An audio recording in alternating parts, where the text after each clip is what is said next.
Buckeyes Morning Juice. Sports, insight, and great storytelling. Starring Bobby Carpenter and Jeff Tito Thitoff. It's time to attack and dominate. Attack and dominate on a Wednesday. I'm Tito, Jeff Thitoff. Houston, Bobby Carpenter to my left. Morning, Bobby. Call me Houston. Yeah. But just going off yesterday, what we talked about What's the theme from yesterday? was San Antonio. Who's from Belglades, Florida? Right, but like we talked about why he might have been named San Antonio. I don't know. All right. I just opened this computer. I've never had the audio on. I don't know how That's to. okay. We can work through it. Well, I don't know how to. We do have a big show lined up for you today. Yeah. I'm hearing sorry, there you Tito go. twice. That's okay, yeah. That's what everybody twice wants. Is good. That's what you want to hear. You want to hear me 2 times. That's perfect. We got a big show lined up for you today here on Morning Juice on a Wednesday. We will have Austin Ward join us at around 7:25. Morning Juice is sponsored by Riverside Bank in Dublin. 2 full hours here on YouTube, the Fan app, HD3. Download the show anytime. Catch us from 10 a.m. to noon on 10 TV Plus. Also live on Facebook and Twitter. Join us in the YouTube chat. Always a fun time with the Juicers there.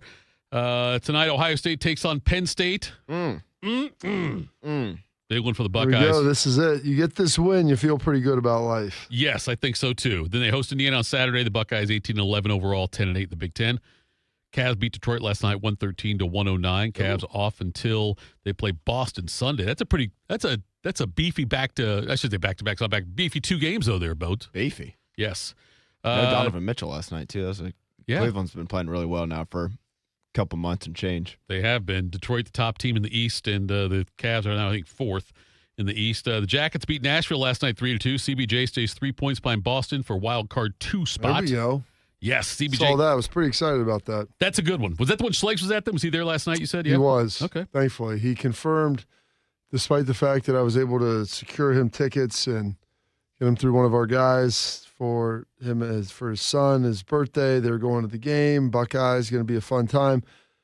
And I'm like, hey, just the tickets were sent over. Just confirm to me so I can confirm to my friend that you received them. Friend works at the Jackets. They got a lot of stuff going on game day. That was on Sunday night, Monday. Oh, sorry, bro. Had so much going on. Buckeyes, I'll check soon. Yesterday, I literally walked up to him while they were warming up. In between, I'm like, hey, have you checked yet? Yeah, but I've been so busy, bro. I'll get on it soon. That's at, I don't know, 8:30. Right. At no, not even. I was already sat down to do my XM show. It was 3:20. Hey, bro, can't find him in my email. All right, dude. Now we're inside 4 hours from game time. Okay, the people that are doing this, they work on game days. They have things going on outside of this, and then thankfully 10 minutes later, he's about to check my spam, check other things, found the tickets, which was good. Like, I'm doing a favor for you because someone was able to do a favor for me. Right. Don't have me overextend what it is that what I ask for people, and then if I'm asking for it and they deliver, then we're not utilizing it. That is a huge pet peeve of mine. So, yeah. Thankfully, it all worked out. All is well that ends well. Okay, Bob, and you revealed it. What I'm saying now is not breaking news. You got the tickets through Nash. That's you got them through. That's cool. That you said yesterday on the show you got tickets through Nash for Schlegs. That's good. Yeah. Through my guy Rick. Through your guy Rick who works there. What is he? The assistant? Was he the assistant GM? I don't know what he is now. I think he's the assistant GM. I don't know. He's got some fairly big title, but I'm assuming like anytime I've seen him on game days, he's been fairly busy. So I'm like, you coach, you want someone calling and texting you about tickets, right. 4 hours before a game? Come on, man. Let's get it together. I gave you plenty of time to look this up. Do we have angry Bob this morning? I'm not angry. I know who he is. I love him, but right. I'm like, you could have totally easily. Expected. I've haven't any time. No. You get your butt in there. You get on your check your email at 5:00 when you get into the Woody before you start doing anything else. But it wasn't as important to you. That's why. If it's important, you prioritize it. I asked you to do this. You asked me for something. Right. I got it done. All I'm asking is that you confirm it to make sure that it doesn't go up wasted. OSU women are the number 5 seed. They play their Indiana Nebraska on Thursday. Buckeyes are 24-6 overall, 13-5 in the Big Ten. And now I had the story on here I was going to add to it, Bobby, but I think I know how you're going to relate to it here, how you're going to feel about it. I think her name is Kaya Wynn. Kaya Wynn. Okay. She reserve guard for Tennessee women's basketball. Sounds good. All right. Said yesterday she's leaving the program. All right. Because she said there was a slight this weekend that she felt was a breaking point. They played their regular season finale against number 5 Vanderbilt, and they lost by 10 points. Wynn didn't play in the game. Senior day, she's a senior. She appeared in just 9 games this season, missed all of last season with Achilles tendon injury. She spent 5 years in with the program, and she was very upset that she did not play on senior day. This is what she said. This decision was not made lightly or instantly. For the past 5 years, I've given up my all for Tennessee and have not regretted doing so once. Obviously, my last 2 seasons of the team have been but less than ideal for many reasons. But the one night I was looking most forward to was a senior night, and she wanted to start. They wouldn't let her. They tried to put her with 15 seconds left, and that bothered her. She said, so she respectfully declined? She declined.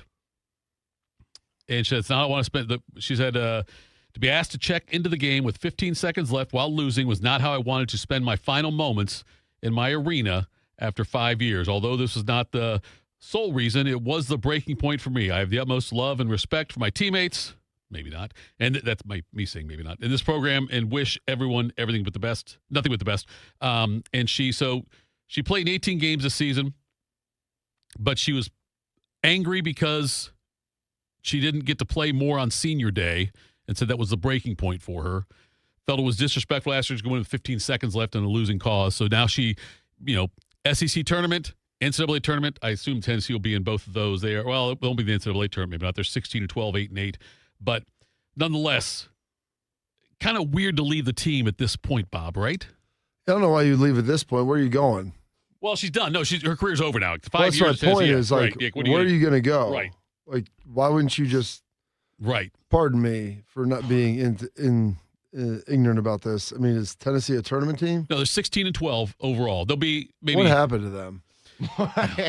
It's hard. I don't know. I mean, Pat Summitt died, and then we just fall apart. I guess so. She yes. retires, and that's Tennessee basketball. I guess 16-12 now. Yeah, maybe they're the Nebraska of women's basketball. Lose a legendary coach, never get back to those heights. Tom Osborne's still alive. I know he's not dead, but I'm saying when he left the program, I'm not trying to kill Tom Osborne. I just said that I know Frank Solich did a good job. Solich did a decent job. Yes, decent. Yeah, I think it was decent. I would put him based upon their current standards. What would you say they've been then? Well, I think they've been mediocre at best. So how? Okay, hold on.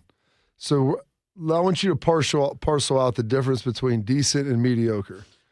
The decent, mediocre. Okay. I would say that decent is. If you're going to go get a meal at a restaurant, and someone asks how the meal was, you said it was decent, and then you had a meal somewhere else, you said it was mediocre. Okay. Please tell me the differences between those two experiences. We'll go with the 5-star system, Bob. Tennessee, I think decent is a 3-star. I think mediocre is 2.5. Oh, okay. So it's a fine line. Massive difference. It could be. Both are more eloquent ways of saying average to me. Maybe so. Maybe I'm looking at the fine-tooth comb. That's fine. But I think decent is 3, mediocre is 2.5. Okay. God, we can't keep giving Bodie poll questions like this. He's got to come up with his own. This is the most Tennessee women's basketball I thought we'd ever talk. That's for sure. Yeah, I know. You're going to get to BYU football in a minute. Don't worry. There'll be lots to get into today with that. Where are we at now? Okay, Bob. Look, is it a beefy this date in history? I need to know that ahead of time. Bodie, what do you think? I would say it's fairly robust. Would you call it decent, Bob? Is it decent or mediocre? I would say it's strong to quite strong. There we go. It's a 3.5 star then. Bodie, do I need to get my voice cleared for singing?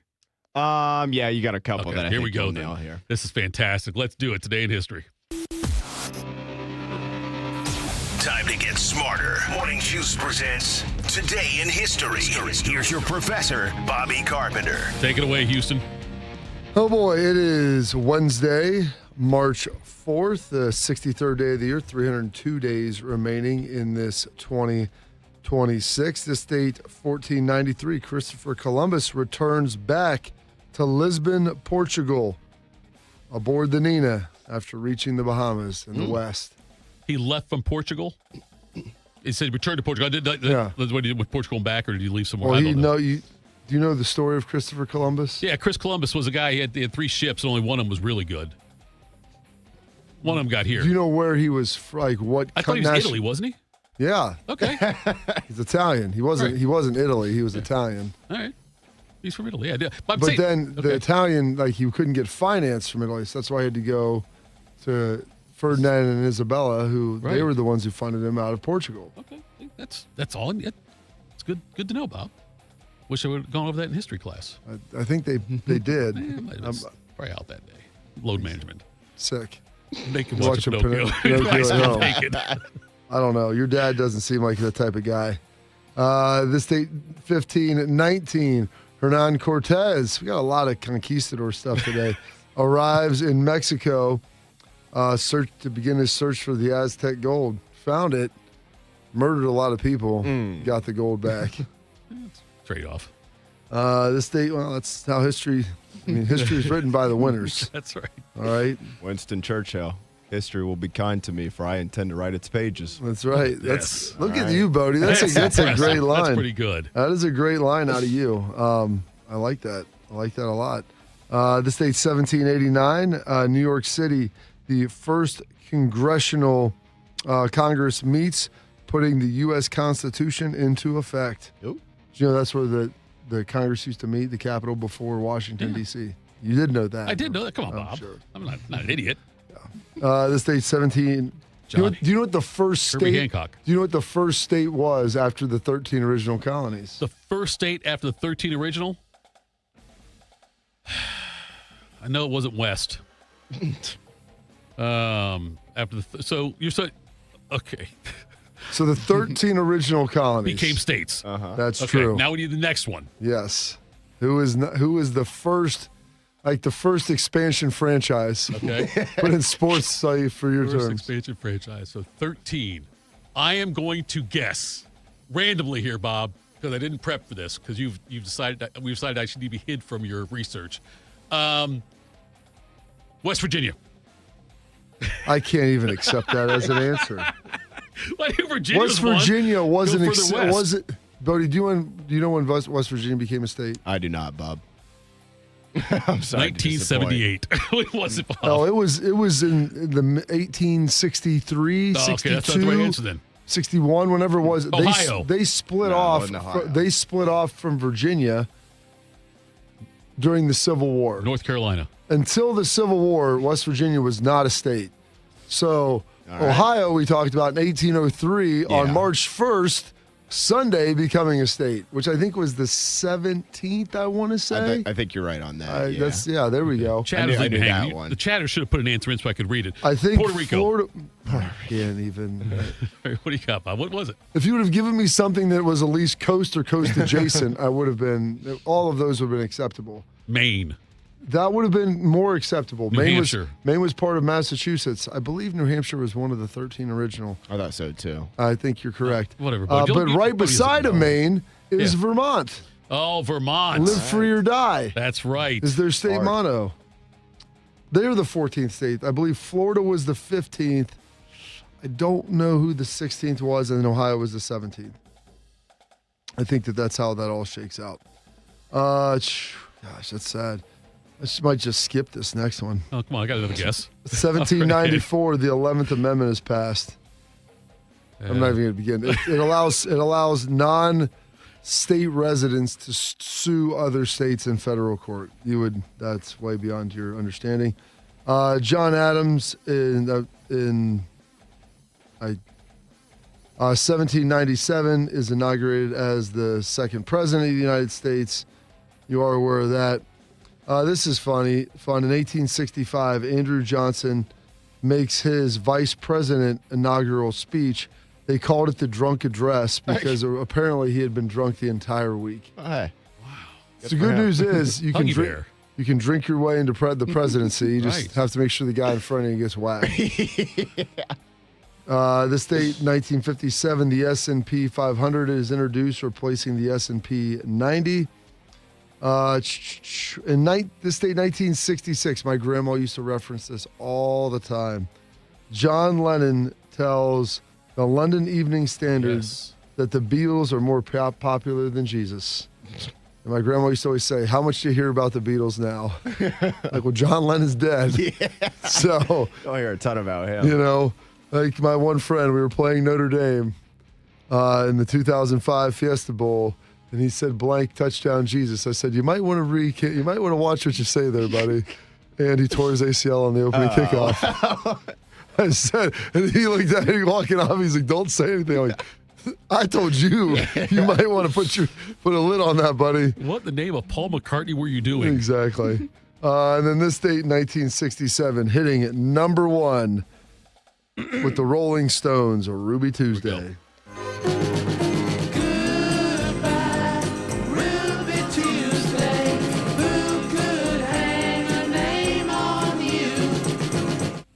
Like me a little Ruby Tuesday. My mom used to love that. 1972, Badfinger, Day After Day is certified gold. Looking out from my lonely room, day after day. Bring it home. Oh, that little banger right there for you. This is I love Hall & Oates, and they recorded my favorite song of theirs on this day in 1976, Rich Girl. You're a rich girl, and you're going too far, 'cause you know it don't matter anyway. You can rely on the old man's money. You can rely on the old man's money. I love it. I didn't know what that song was about until Shark told me. And it kind of, because I always enjoyed it. It sounded like a fun song. My kids sing it all the time. My daughter, it's one of her favorite songs. Like, this is not a happy song. Not a happy song at all. And then this date, 1985, the FDA approves a blood test that will certify, approves a blood test, I guess, that for the discovery, or I don't know if it's not really a clinical diagnosis, but of the discovery of AIDS. So you got that going for you, Thitoff. 41 years ago today. No sound on that? 39 years, no. You kind of got me in a bit of a wormhole there on that one when I tried to find sound, Bob, because I was like, do you have AIDS? It's like, well, I don't think so. I was just trying to maybe But let me find some check. sort of... Let me take this new test. It was more advertisements than YouTube. Oh, I videos can on imagine that. But some big birthdays today. I can't wait to hear what you got from this. Born this date, 1888. 13 seasons, 100 wins, 3 national titles. The Gipper himself, Newt Rockne. We're going inside them. We're going outside them. Inside them and outside them. And when we get them on the run once, we're going to keep them on the run. And we're not going to pass unless our secondary comes up too close. But don't forget, man, we're going to get them on the run. We're going to go, go, go, go. And we aren't going to stop until we go to that goal line. Don't forget, man, today's the day we're going to win. They can't lick us, and the black out of the goal. The first whistle of the man go in there and fight, fight, fight, fight, fight. What do you say, man? Gipper and Lou Gehrig are both like Obi-Wan Kenobi. Help us, Obi-Wan. No, they became stronger, more powerful in death. There might be some truth to that. Yeah. I appreciate. Probably fair for a lot of people. I thought you were going to maybe pull Sean Austin from Rudy doing the impersonation of That's the Gipper. true. Go. That's honestly, I don't know if I think I've heard that much more than the original. So that has become what it is to me. Born on this date, 1938, Mr. Don Perkins, Cowboys running back, 3-time All-Pro with them in the 60s. Turning 81 today, former Ohio State coach for hoops, national championship winner. You know who I'm going to talk? You know who it is? In basketball? Yeah. What year was he born? He's 81. He's still alive? He won a national championship in basketball? Yeah. Not at Ohio State. No. Oh, not at Ohio. That's what I got then, Gary Williams. Well, there you go. Okay, yeah. Dixon fires it up to the top of the Georgia Dome roof, and the kids have done it. Maryland wins their first ever national championship. And as much as the win was the completion of an incredible chase for the players, It was also vindication for a coach who'd waited 24 years to fulfill his own dream of bringing the ultimate prize to his alma mater. National champs. 1, 2, 3. National champs! Yeah, I think because Fred Taylor's the only one to win it for Ohio State in 1960. That's why I said. For a while, yeah. But he was a former Ohio State coach, and he did win a national championship. Just didn't say here. I was seeing if you're going to pick up on there. that. The Jeopardy twist parceling of the words. West Virginia. Words. Emilio Estefan turning 73 today. The husband of Gloria, part of Miami Sound Machine. Lucky guy. Zach Thomas said he's awesome too. Oh, really? Oh yeah. He showed me these pictures one time. I was like, "Who is that?" He's like, "Oh, that's Emilio Estefan." I'm like, "It's like Gloria's husband, I'm assuming." Yeah. He's like, "Oh, he's the best." Oh. It's like you would love him. I said, "Perfect. Get him on the show. Get him on." He's 73. Summer segment. No, exactly. Kevin Johnson, former Phoenix Suns point guard and the 55th mayor of Sacramento, turning 60 today. In the quarter for Ellie and in your face, Kevin Johnson. Oh my! This is a huge effort by Kevin Johnson, knowing this is the only way you're going to get there, and Olajuwon picks up his fifth. Oh, that's a highlight show. You'll be seeing that on your local newscast. Kevin Johnson. Look at the determination, intensity in this man's soul. Those Suns teams, that Suns team, actually was fun to watch with Barkley and KJ and Thunder Dan Marley. Dan Marley, they were great. They were Richard awesome. Dumas and the Big O, Oliver Miller. Is he RIP? I think Oliver Miller's dead, isn't he? I'm not positive. Danny Ainge was there for a couple years right. during it. It was fun to watch. They were really good. Turning 54 today, one of the best running backs in Ohio State history, Mr. Robert Smith. Smith had 133 yards. The Vikings lead at 7-0. Third quarter, 1st and 10 for the Vikes. Again, it's Smith. Now watch him make the move on John Lynch. And he's down to the 32-yard line of Tampa Bay. Culpepper, the little screen to Robert Smith. And watch Chris Carter, number 80, downfield. Right there. And he ends up taking out two guys the way it ended. Smith, 173 yards of total offense, 103 on the ground. Second quarter, same score, 14-7 Vikes.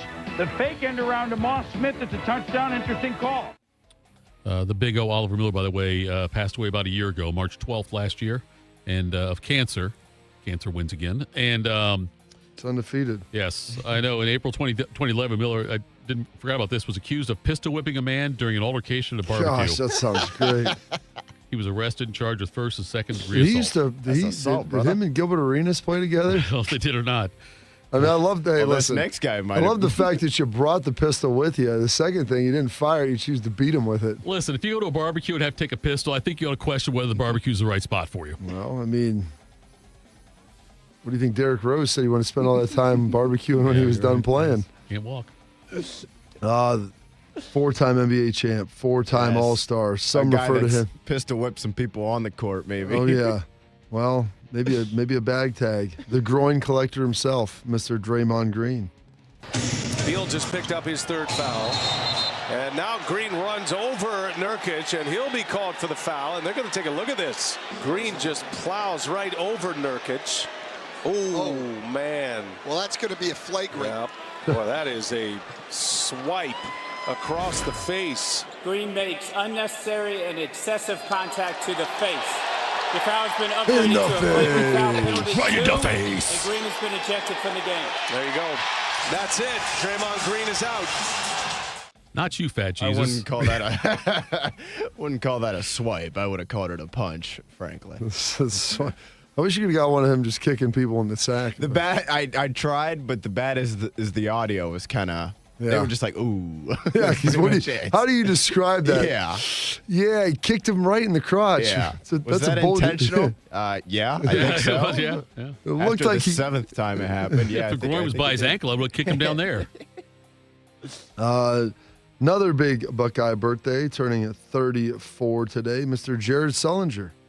Kraft down to Sullinger. Perfect pass. Bounced in there for the assist, and Sullinger has two more.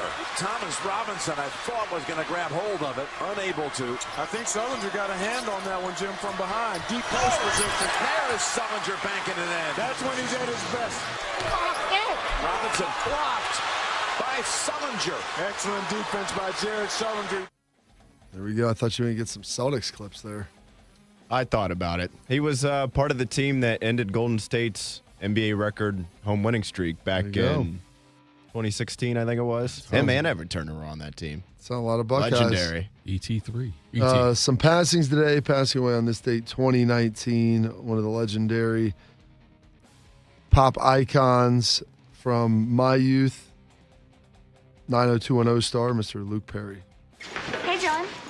Hey, Kelly. Brenda and I were just talking. Which do you think guys like best on girls, long or short hair? That's a deep question.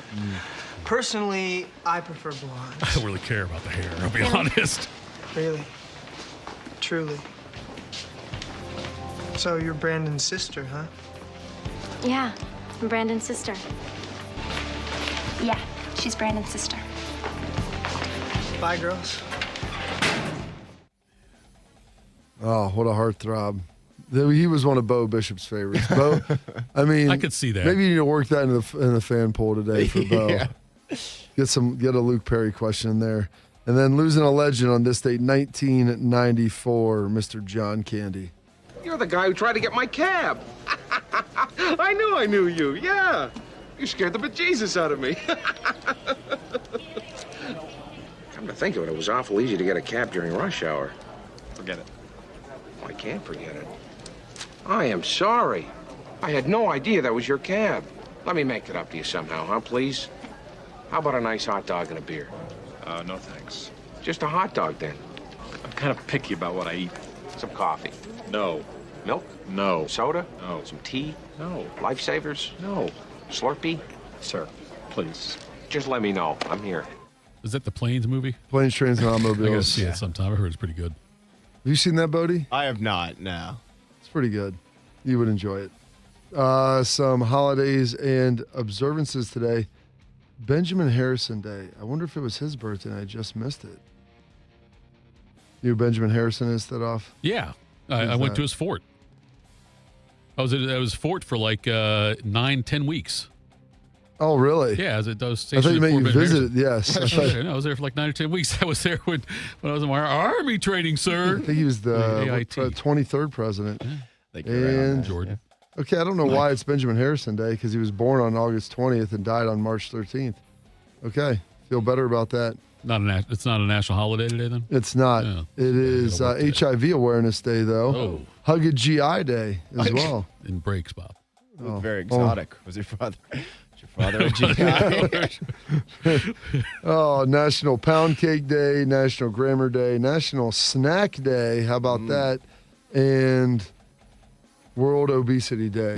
See, now by weekend, don't. Gary Player said that's the number one thing attacking our world. I don't know if it's still in here or not, but I sent over. There was some audio that he was on when I was on ESPN, and I wasn't on that Sunday. I was on after that, and he was on, and he came. It was when Tiger Woods was coming back. I forget. It was like 2019, and oh my gosh. He goes on there and he goes, let me tell you about the number one thing attacking America right now. Obesity. And like went off on a 5-minute diatribe. He goes, you look at all your kids in America, they eat like it's the Last Supper. And it very well may be for them. It's unbelievable. In his little South African accent, it was so good. He was highly, highly entertaining. But those, your historical events, your birthdays, your passings, your holidays, observances for this date. Wednesday, March 4th, the 63rd day of the year, 302 days remaining in this 2026. And my first day teaching classes this semester over at Ohio State. Look at you. I got a 63 number for you there, Bode. Do you? Yeah. 60s are tough. Yeah. Doug Van Horn. He blocked for your dad. There you go. Good job. Doug Van Horn, 63 for the New York Giants. Coming up next, what could you buy for nearly $270 million? We'll discuss that next. Morning Juice. What does it mean to give 100%? It means giving everything you've got, every single day. That's why the V Foundation gives 100% of every dollar donated directly to cancer research. So no matter what you give, we give 100% for life-saving research victories, 100% to making new discoveries that lead to innovative treatments, 100% to groundbreaking cancer research that could one day save someone you love. We know cancer research is working, Over the last 30 years, an estimated 4.5 million lives have been saved thanks to game-changing research breakthroughs. But there is more work to do. That's why the V Foundation gives 100% of every dollar donated directly to cancer research. We will always give 100% to accelerate victory over cancer. Don't give up. Don't ever give up. Donate today at v.org. Once there was a man who couldn't stand. A mom who couldn't wait. A scientific community that said it couldn't be done. And then you. And then I. And then we. Brought neuromuscular disease into screaming color with the Muscular Dystrophy Association. For 75 years, our voices have thundered through the halls of Congress. We've willed the impossible into existence. We've pushed the science, raised the funds, shifted the narrative, and transformed the reality of life with neuromuscular diseases. For 75 years, we've built communities together, established the field of neuromuscular medicine, and made it thrive. Call that a legacy. Call it impact. Call it momentum. Just call it ours. Because it's the generations of community heroes that give MDA the strength we have today. And until neuromuscular disease is a thing of the past, you couldn't stop us if you tried. Join us and celebrate 75 years of breakthroughs at MDA75.org. I always tell people I was the luckiest guy in the world. I wanted to be an Army man or a fireman, and I got to do both. As a firefighter, my job was about saving lives. I never thought one day I would be fighting for mine. After spending his career answering the call to save others, Ken was diagnosed with ALS. Now he's facing his biggest battle, for more time. For 70 years, Muscular Dystrophy Association has been answering the call to help people live longer and more independent lives. MDA means to me hope. MDA is leading the way for people living with ALS, muscular dystrophy, and other neuromuscular diseases by accelerating research, advancing care, and advocating to empower families like Ken's. I wouldn't be living as good of a life with ALS if it wasn't for MDA. MDA is helping people live stronger and love longer. Learn more at mda.org today. One man is a national champion, NFL veteran, and local business leader. The other man is Tito. This is Morning Juice. Sponsored by Riverside Bank of Dublin. Here's Bobby and Tito. Morning Juice. Tito, Houston, Bodie. Bob, in 2023, that's been a hot minute. It's wild that's been 3 years ago. Yes. So in 2023 is when Jimbo Fisher started getting the $77.6 million buyout. There you go. Yeah. That year, there was a record $132 million paid out to coaches that were fired without cause. Like, that's the initial thing. Now, granted, there's things with, like, the offset language where it might have changed, but that was the initial. That was the buyout. As per the contracts, if those gentlemen never worked again. Hold my beer. The ones that were fired without cause last season, the numbers, a new record. 132 was the record. The new record, $270 million paid out. As far as that's what's contractually obligated to. It's actually nearly 270. It's 268.5. Led by Notre Dame legend Brian Kelly. And then his was $53.2 million. They tried to make that for cause. I don't think they got it done. I don't think they did either. It is because I hate him, yes. James Franklin was at $48.6 million, but now it's $9 million after they had a settlement and he took the job at Va Tech. Mark Stoops, Kentucky, $37.6. Jonathan Smith, $33 million from Michigan State. Billy Napier, $21.2 million. Hugh Freeze, $15.8. Mike Gundy, $15. Justin Wilcox, $10.8. Bob, do things like this mean that football coaches at the college level, at the highest levels, have more job security or less? Well, what do you mean by job security? Does it mean you're going to get compensated? No, what I mean is they're getting paid regardless of whether or not they're coaching, so you don't have a job, but you're getting paid anyway. Are there coaches for a job that you didn't do well? Do you think because a lot of these coaches negotiate these kind of buyouts and stuff, and does that make it harder to fire a coach? Of course it does. Oh, that's what I'm saying. That's why the buyout's in there. That's why I'm asking. Is it so? Like, there might be coaches out there right now more so than in the past, that won't get fired because of that number. I think that's does that mean more job security? That's the reason why Florida State and their head coach Norvell, Mike Norvell, call him Norvell. I call him Norvell. Mike Norvell is still at his current job because they cannot afford to fire him.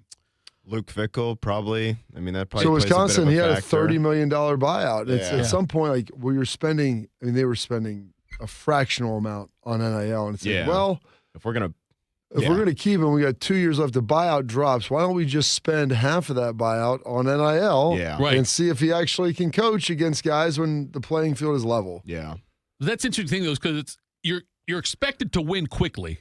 Mm-hmm. And win long term. Yeah, win quickly, win long term, but we can't fire you really because of the money a lot of the some of the times. And so Some of the time. But it's like that's interesting though because it used to be like if they would just fire you because a lot of coaches. I mean, hell, Penn State, Brian Kelly, they had some pretty robust buyouts. I don't think anybody thought that you would have seen James Franklin and Brian Kelly fired based upon their buyouts. And Kelly was right after Ed O. Who he got a he was still good pay for a while. Yeah, like right $27 million or something. Yeah, they're still paying all three of them, Kiffin and they're paying Kiffin right now. They're paying obviously Kelly and Orgeron. There was a Florida at a point I think was doing that. Same thing. I think you're right. Coaches. Yeah. But I saw a number. I started to think it's a weird situation because yes, win now. Thank you, Kurt Cignetti. But with the transfer portal, win right now. Don't rebuild. But you also get to stick around for quite a while because of the buyouts in some of these cases. That's a staggering number to me when I see that number of $270 million. And I wonder. By the way, kudos to me. I said I wonder instead of I'm curious. So that I consciously did that, Bob. That if the universities, not that they can collude, get together and say, we're not paying this many we can't. Everybody says that. Yeah. We're not going to put the buyouts in anymore. Then they do. You know what? Yeah. You know why they do? Because they all want to win. Yeah. And to get the best coaches, they're going to require hefty buyouts, steep buyouts on the other side. And part of it is the university saying, well, if you leave, we want to have a steep buyout out of you. So they have it on both sides. And so no one really gets in this thing thinking it's going to fail. They always think it's going to be very successful. Right. Or at least the coach wants to protect their downside. Sure. If they get fired. The university wants to protect their upside from a standpoint of if the coach does so well that they're not able to leave without getting compensation coming back. And so that's why you get these buyout structures the way they look. And everybody can complain and cry about it, but it's a free market enterprise. Two adults or entities entering into an agreement freely, and that's what it is. That's what the market is driven. Now, if people decide we don't want to pay this as much anymore, and the people stop offering that, that's fine. But outside of like having some sort of collusive action, I don't think that that's going to ever occur. Was Tim Beck the guy who used to be like QB coach here? Yes. Is that who was QB coach guy? He got his buyout was $1.7 million for him. Done at what? Where was he at? Charlotte or UNC? Was he at Charlotte? Was he UNC Gulf Coast? Okay. Not Gulf Coast. Florida Gulf Coast. What's the school in Myrtle Beach? Coastal Carolina. Coastal Carolina. Yeah, the one in Myrtle Beach. With the weird nickname. The Chanticleer. Yes, that one. What the hell's a Chanticleer? It's like a rooster or is that a what chicken. It is? Yeah, something like that. Bodie, the fact you know that rivals my. Listen, I've knowing. played enough NCAA football in my day to know that. That rivals my knowing that Larry McWilliams and Gene Garber stopped Pete Rose's 44-game hitting streak in 1978. It's the mascot. You're right. That's good. Yeah, you're right. It's just a picture of him. Right. Now I don't know if he's actually blue or a blue chicken, a blue rooster, blue rooster. I don't know. There's your poll question. Are there blue roosters? Have you ever seen a blue rooster? Trent Dilfer got $3.5 million, by the way. And they negotiated down. He did not do well at UAB, didn't he? No, he did. Yeah, really it was bad. struggled. He goes to high school to UAB. Yeah, it was bad to quite bad. They said they settled for less than $3.5 million, and now he's back coaching high school again. Hey, nothing wrong with that. Hey, you're Notre Dame Fighting Irish, though. You're successful. You're Notre Dame Fighting Irish. Hired a high school coach. They did, and it didn't go very well. Didn't go very well with Jerry Faust there. Had all the success at Cincinnati Moeller. But nonetheless, then he had some success at Akron, though. He did well at Akron. Coming up next. You did get Rudy in the game, though, right? I don't think that was I think that was Faust. That was Dan Devine. Dan Devine, yeah. Okay. Yeah. Coming up next, do some quick hitters, Morning Juice. Raise your hand if you're excited about feeling older faster than you should. No takers? Yeah, I didn't think so. Ongoing pain makes you feel older than you are, but here's the good news. QC Kinetics patients right here in Columbus, they're getting relief right now, feeling younger and jumping back into life, full speed ahead, and that didn't happen in an operating room. My friend Dr. Ray Tesner and his team use the latest regenerative treatments backed by real science, treatments that take the tiny, powerful healing tools inside your body, concentrate them right where you need the relief the most. This is how I was treated. I had a knee issue. I went in there. We had a consultation. I went through a series of treatments. And you know what? After a handful of months, my knee started feeling better and better until I was able to get out there and do the things I loved again. It's all true. It's all real. The sooner you get started, the sooner your inflammation eases and the sooner you'll start feeling better again. So find out if you're a candidate at your free consultation at qckinetics.com/Columbus or 380-208-4544. Hey guys, 13-year NFL veteran and Super Bowl champion Jason McCourty here, and I'm an innovation ambassador at FAIR, Food Allergy and Research Education. I would say the most challenging thing as a parent of a kid who has a food allergy is probably the ignorance that I myself had in the beginning. I didn't know what anaphylactic shock was. I didn't know the dangers, let alone the things that she needed to be able to have a normal life. When you go to drop your kid off, and every single time in the beginning, we'd have to go through everything she was allergic to. Preparation is everything. And me, for playing football for 13 years, it was all throughout the course of the week. It's getting ready for game day. When you're on the field, you're playing for your fans. At home, you're playing for your family. My playbook, read labels, keep it allergy friendly, and have an epinephrine nasal spray as a backup plan. Because when my family's safe from food allergens, that's the real victory. Visit foodallergy.org to learn more. My mom is a veteran and she was injured in the line of duty. I hurt my leg in a training accident when she was only 2 years old. She had 7 different surgeries over the span of 9 years, and there were tons of complications. I couldn't be the mom my kids needed me to be. She missed so much. After my last surgery, I got an infection so bad I thought it was going to kill me. I told her she couldn't leave me yet. There was still so much she had to see. I hadn't even graduated. I'm doing much better now. I may have lost my leg, but I've gained so much. I'm an active part of my kids' lives. She can kick a mean soccer ball. DAV's been there for me and my family. Through thick and thin, they've had our back. Every year, DAV helps more than 1 million veterans like Sandy get the health and disability benefits they've earned so they can achieve victories great and small. My victory is getting my life back. I got my joy back. We got our mom back, thanks to DAV. Support more victories for veterans. Go to DAV.org. Bobby's knees hurt from doing battle with some of football's toughest warriors. Tito's knees hurt from begging Bobby to let him host this show. Oh, pick me! Oh, I know, me! This is Morning Juice.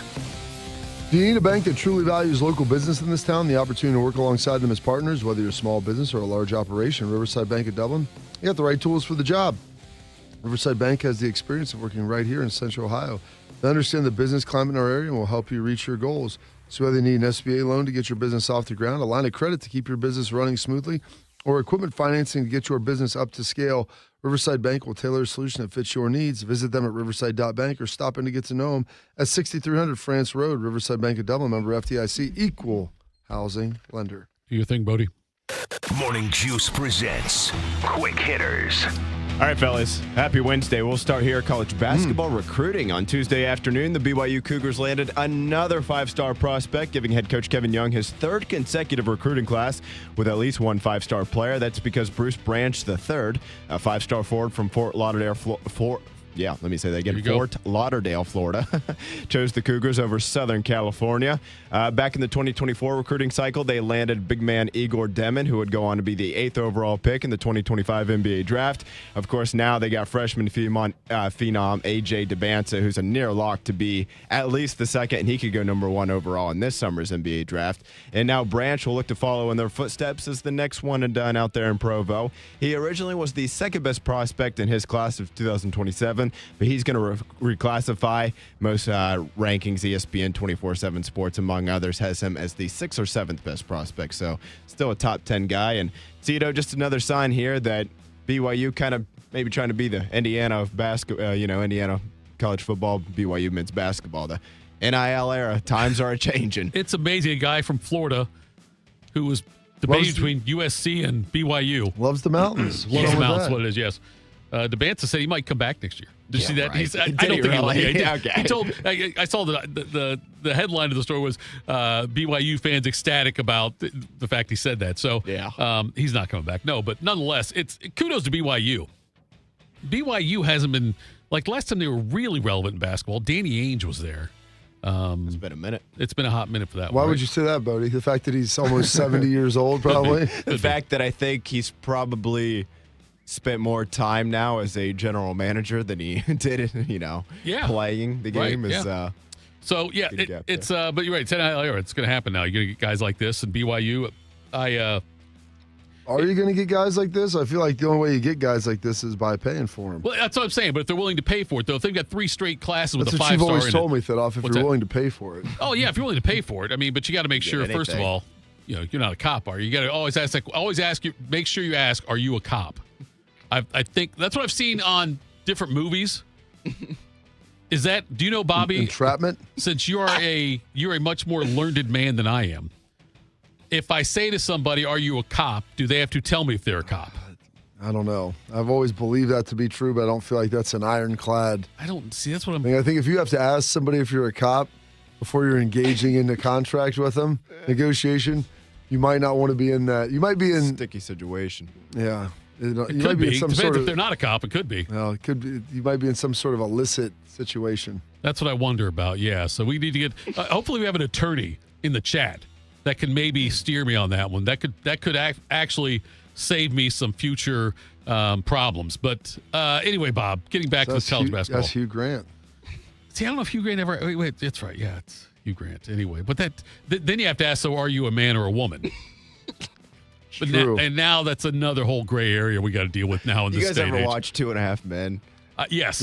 Anytime Charlie would go to the drugstore to get something, and the pharmacist would try to give him some sort of prescription that he doesn't need. Right. And Charlie would be like, don't you have to sign something off to give this to me? Yeah. And Russell at the pharmacist would be like, what are you, a cop? Just every time. It was one of those like small jokes in a long running sitcom that never got old. Based on that, Bob, how do you feel about this signing? Feel pretty good about it. There we go. Listen, things are happening at BYU. They're paying players, and guys are getting kicked out of school for doing illegal things. No, the guy didn't get school. Well, okay.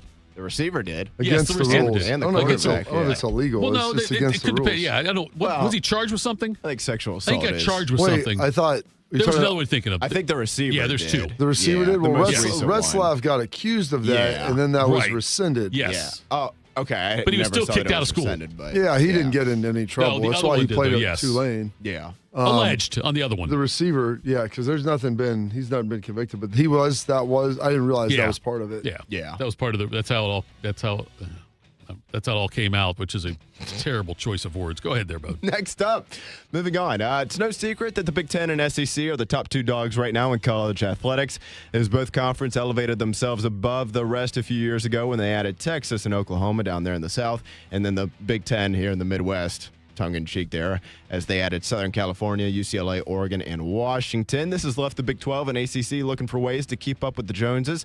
And Big 12 Commissioner Brett Yormark has a unique idea that could give his league a way to do that. Per John Orand, Yormark has indicated that the Big 12 will consider selling its football and basketball packages separately when its current deal expires before the 2031 season. The article on Awful announcing that I saw highlighted that the fact that the Big East, which is a non-football conference, is making almost double, if not more than double, than what the Big 12 and ACC are right now for just the Big East's basketball rights there. So, and like I mentioned, they don't even have college football. So, Carp, I don't know that I would have ever thought about this, but it makes a lot of sense, especially for a Big 12 conference that is pretty loaded in basketball right now. It makes sense for every conference to do this. Yeah, frankly, yeah. You want to see how much basketball is worth, and I try to tell people, like, okay, well, right now, you're bidding on football rights is what it is. If you're the Big 12, you got pretty good basketball programs. People tune in to watch them. Parcel those things off. See what they're worth. That way you can hold everybody to task as far as what you are as a conference in each sport, and there's no free riding going on. And I'm curious to see, Whiskers. I am really curious to see what that would look like because it's never been done before. And so this makes a lot of sense. Like, I give Brett Yormark credit. It's like, look at the Big East. They're making this much. They don't even have football, which is the massive revenue driver. Yeah, the Big East is earning $80 million annually from Fox, NBC, and Warner Bros. Discovery for their basketball rights. And that's embarrassing. Like I mentioned they have no football. So, Bob, embarrassing as in not enough, or no, that they get that much. Okay, that's what I would have thought. So, because I mean, isn't the Big Ten like set to get $100 million between the two? Is that right? That's per school. Oh, okay. That's $80 million for the whole conference or per school? It's got to be the whole conference. I would guess so too. Let me see if I can find it on there. Yeah, I'm looking, Tito. I got you here. See if I can find it. Bob, but this goes back to why, like, and I hate saying I agree with something Notre Dame's doing, but I wish Ohio State would separate and do their own thing as far as football media rights go. All right, so they've got, and this is the whole deal with the white paper that, you know, they had this college, they've got the Saving College Sports Committee or whatever they put together. And the pooling of media rights that they're trying to get before Congress. And I don't know if Ohio State, like even in the Big Ten, they want that. Like, why would they want to go share? Now, would that be the best thing for everybody? Maybe. Being able to get a larger pie for everyone. Now, if you can get a larger pie is fine, but how are we going to divide that pie, I think is the issue in this. And Rick Neuheisel's talked a lot about that on XM when I've been with him, about how if they go collectively to all of the broadcast partners, here's what we have to sell. You can sell it at a larger rate when you have complete control of the market, just like the NFL does. Right. But then how are you going to divide that up afterwards? That's the thing that everybody's got to decide. And I don't know that if you're Ohio State, you carry 36 varsity sports. Like, why would we want to share that?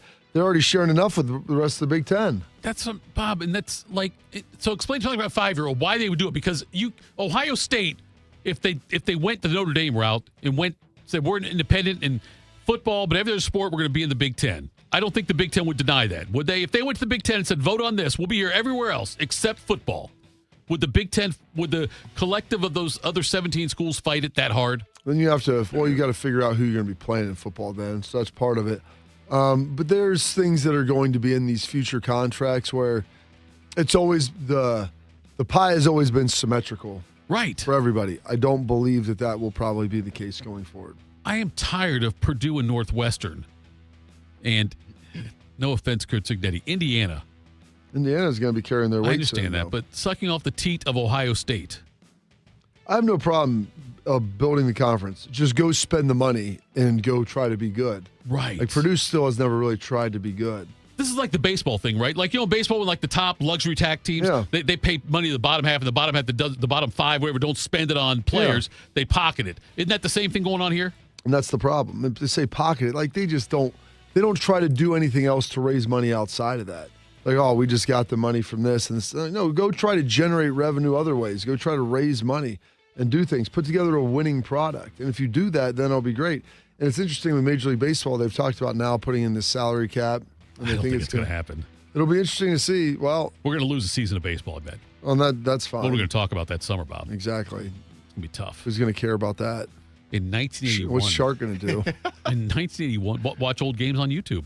In 1981, Bob, we went on the strike. There were some independent, or some newspaper did something where they did like the strike was, I think it was a 72-day strike. But they did simulated games, like on Stratomatic or something, and they would put the box scores in the paper. There's a famous radio call of Marty Brennaman and Joe Nuxhall calling a game between the 1976 Reds and the 1927 Yankees. Totally fictitious, though.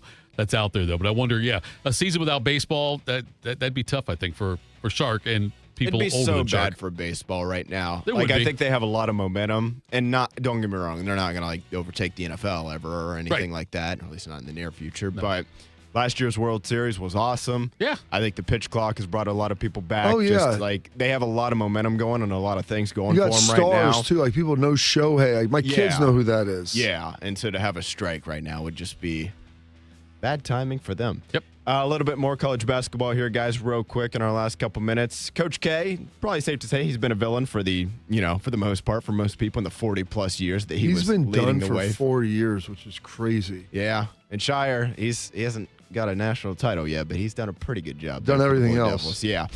Coach K, though, kind of been a villain he has been a villain for the 40-plus years that he was there coaching the Duke men's basketball program. But I think he won some people over on this one, safe to say. On the Field of 68 After Dark podcast, interesting name, with Jeff Goodman and Coach K, he said, quote, "There are less teams capable right now than ever before. There are many have-nots, and it's not their fault. I don't think you mess with something that is gold. It's gold," as he called a potential expansion of the NCAA tournament, quote, "a big mistake."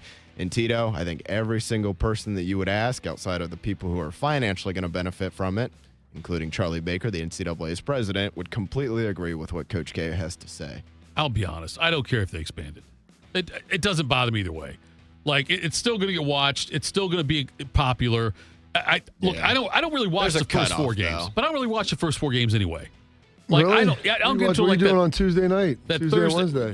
That's usually I like to shut it down a little bit, back up a little bit and kind of get rested for the rest of the week. But on Thursday, though, Bobby, I was trying to think of the Wedding Crashers line when Vince Vaughn was there getting the breakfast. He said, "I'm going to shut it down." Recharge my batteries. That's my Tuesday is what I do, Bob. So I don't start watching until that first Thursday anyway. So I don't really watch the first 4 unless somehow miraculously Ohio State's involved in it. But maybe I'm a little crazy, Father. Yeah, right. Maybe I'm the one who's kind of blanked in the head. I don't know. The expansion of this, the regular season, Miami, Ohio might go undefeated, and people are saying they don't deserve to get into the tournament. Stupid. As an at-large team, should they not win their conference championship. Yeah. Is there a way to make the regular season any more relevant? Expand the tournament. Expand the tournament even more. Yeah. Why don't we just why don't we make it a double elimination tournament and just start it in February? Sure. That's the kind of thinking we'll eliminate like the last 8 games of the regular season. Sure. We'll do some double elimination bracket. I mean, the bracket it'll look like Matt McConaughey and True Detective. You'll have in the wall in there to make sure who's playing whom and what it looks like. Great. I mean, yeah, it's half a joke, but my goodness, it is ridiculous. Coming up next, lots of NFL news yesterday. We will sift through that next. Morning Juice. While serving in Vietnam, a grenade took my ability to see. Today, I'm a sculptor. Now, my fingers are my eyes. I'm Michael Naranjo. As a veteran, I know the challenges of life can be great. In my art, turning a lump of clay into something beautiful, that is worth doing. Life is like that. We each must use what we can to make things better. DAV helps veterans like Michael get the benefits they've earned. They help more than 1 million veterans every year in life-changing ways. Now, I show others how they can create something with their own hands. I know it can do a lot of good. With support from DAV, more veterans can shape their lives into a thing of beauty. My victory is bringing beauty into the world. Michael Naranjo, may your victories inspire many more. Support more victories for veterans. Go to DAV.org. Hey friends, Beamer here, and I just want to let you know our son's about to turn 3 here this week. Baby boy number 2, he could show up any day now. And as you know, I got started on Awaken 180 because I wanted to keep up with the boys, with the babies. Well, turns out that baby isn't a baby any longer. He has legs and he runs everywhere. Every parent knows this. Kids run their own schedule, so life in our house has gone from busy to really busy, and that's exactly why I'm grateful I started Awaken 180. Chasing a toddler is already a workout. Soon it's going to be 2 little guys who don't slow down. Since losing the weight, I've got more energy. I'm sleeping better. I'm not dragging through the day. I'm more present. And more importantly, I'm more patient. And that matters because this is not about looking different. It's about being active with my boys now and being there for them years from now. Awaken 180 gave me a clear plan, real coaching, and results that last. If you've got a busy season coming up or you're already in one, now's the time to do so. Awaken180weightloss.com. Get started today. Proud to be your go-to sports addiction. WBNS, WBNS FM, HD3 Columbus. The Fan 3, Ohio sports destination. Attack and dominate. You're locked into Morning Juice. Sponsored by Riverside Bank of Dublin. Here's Bobby and Tito. Morning Juice. Tito, Houston, Bodie with you. Thank you for tuning in. Bob, I believe. Love is the answer. Getting the pulse of our listeners. Finger on the pulse? Yes. Subject to champion yourself as? Your finger on the pulse, the common man, just the everyman. I don't know how to take my own pulse. I mean, I know you put your finger somewhere and you like feel for something, right? You put down there like the vein. Is that what you do? Like it's right here. Is like that what I do? It's really just you just count like. If I ran you hard enough, you'd be able to probably feel your pulse in your neck. You'd be able to just sit there and like hear it. You might not feel anything. Oh yeah, eventually. I've never taken my own pulse. Have you taken your own pulse before? Yes. Without like one of your digital watches on. I did get I'm getting my new watch this week. I'm pumped. Nice. So you're taking your own pulse right now? Yeah, you take it there. You can take it in your neck. It's not as accurate. What's the number you're listening for? Like what number do you want? What's the number I'm listening for? Yeah. What's the number you want? Is it talking back to me? Right now, I mean, for this, it's funny because you're worked up because you're working with me, so it's probably a little it'll higher. Probably be in the 70s right now. Okay. But like usually when I'm like just chilling, it's in the 50s. Okay. Have you taken your own pulse before? I mean, I know how to. But you've never done it. Yeah, and I don't know what number would be good. Okay. Like every time you should be in the 50s. You work out and you're in pretty good shape. So assuming if that it's you run lower, is that you bad, want your resting. You want your resting pulse to be lower. Okay. Because every time like I go to the dentist, they'll do the wrap around the arm. Take blood pressure. I'm so glad you said the arm after that. It's so much better.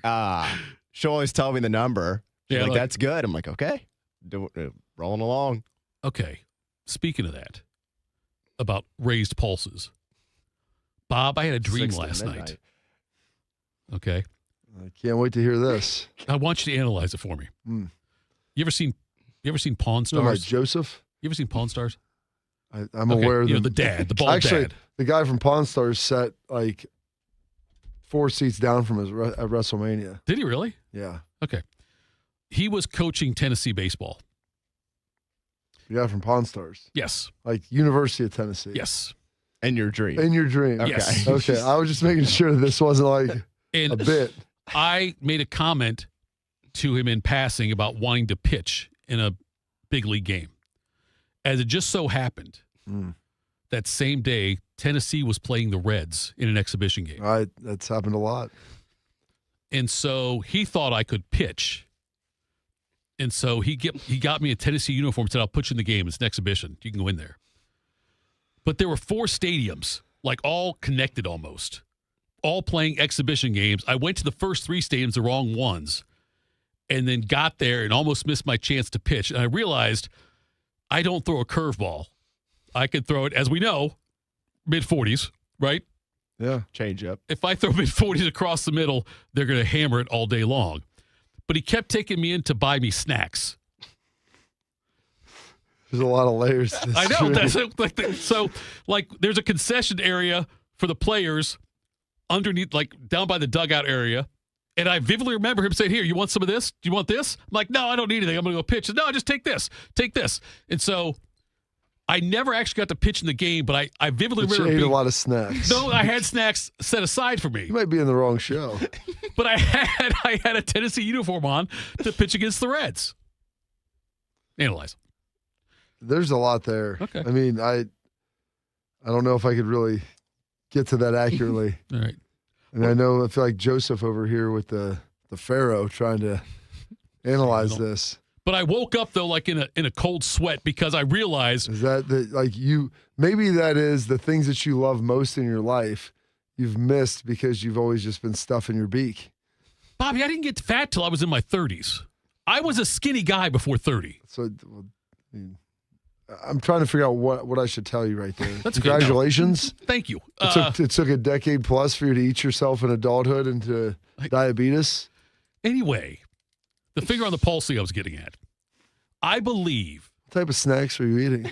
Dude, it was like, it was weird. Like one bag was open. Like it was. But you still ate it? No, I didn't. Wow. I ate none of it. I ate none of it, Bob. Okay. You said you missed your pit, your start. No, I missed it because I was going to the wrong stadium. They were all attached. All 4 were like, there was like you go one way and then you go to either go northwest. Maybe part of this in your dream is the fact that you are just, instead of actually thinking through things of what stadium you went to, you just started randomly going to all of them. And maybe that's part of this is better planning in your life and asking more intelligent questions would lead you to the right conclusion quicker than just being hasty and running around with your head cut off. Okay. The finger on the like a Chanticleer being beheaded. Bob just tied all back. I believe our listeners would like to know how your end of the show talk yesterday with the email exchange, did it end positively or negatively for you? There was no return email on my next no, okay. No. So you got nothing back. That's okay. Yeah. I'm fine with that. Like, I can go with it. I'm excited because both my boys are going to be playing at the same location. There you go. And we'll get a chance to watch them both. So I don't know if that was sheer happenstance, coincidence. Right. Or maybe it was, maybe my email helped. I don't know. But I at least get to watch both of my kids, coach one and watch the other. So I'm excited about that. NFL news now, because that's the other thing people want to talk about probably. Kyler Murray is either going to be released on the first day of the new league season, league year, or traded. Yep. He is I'm guessing he's probably going to get released. I'm guessing so, too. His contract, I don't know if anyone would want to truly trade for that. But Right. I can't believe anybody would. Kyler Murray is he's third all-time in Cardinals passing yards. The storied Cardinals franchise? Yes. Who's second? Kurt Warner? No, Kurt Warner's not second. I know Jim Hart's first. Robbie Hart? Jim Hart is first. I know that. No, Jim Hart played there for a long time, though. Your dad played against Jim Hart. I did not look to see who was second. I saw who was first. It's not Warner. Oh, maybe it is Warner. I know it's not, because Palmer and... I don't think he was there long enough. No, Palmer was like still fifth or sixth. Yeah. I bet it's Kurt Warner. I'm going to look this up while we're talking. I mean, Kurt Warner probably started there for 4 years and probably is their all-time passing leader. He's not their all-time. The Cardinals have a little bit of a Bears feel to them about the quarterback position. You're right. The thing like no 4,000-yard passers and all that for all those years. Okay. No. Neil Lomax is second, Bob. Wait, is he related to Bernie Lomax? He's not related to Bernie Lomax. Are you sure about that? Jake Plummer 4, Carson Palmer 5, Kurt Warner 6. Okay. Charlie Johnson 7th. Is that when they were in St. Louis? Yeah, it had to be because it was 1961. Hell, it might have been in Chicago then. Okay, who's their leading passer after 1980? It might be Kyler. Well, Lomax started in 81. So okay, so he's the number 2 guy. Be there. Bernie Lomax's brother. Could be. Do you know who Bernie Lomax is? No. Have you ever heard of the movie Weekend at Bernie's? Yes. That's Bernie. That's his last name. Okay. Lomax. There we Why go. I remember that and how I wouldn't. Why not? Don't ask me, because how he walks around. We used to do that, and we call it the Lomax. Like our kids, when they dance and they do that, we call it the Lomax. I guess that's actually a thing. The Lomax is a thing? That's what AJ told me. Okay. After I would do it, and his daughter would be like, Uncle Bob always loves to do that dance. Like, it's the Lomax. And then via TikTok, all this stuff comes back to life. So there you go. Love the talk. Okay, so Bob, Kyler Murray, what's going to happen is he'll sign with someone else once he gets released. That team will pay him the minimum. The Cardinals will cover the rest of it. I don't know about that. You think he'll go? Well, no matter what, he's going to make the same amount. Yes. So how much does he have guaranteed? Isn't it like 36.5 or something like that? Isn't that the number? I'm unaware of his contract situation. I just know that he hasn't been good. Well, true, but is it an option, though, that's like a team like the Browns should consider?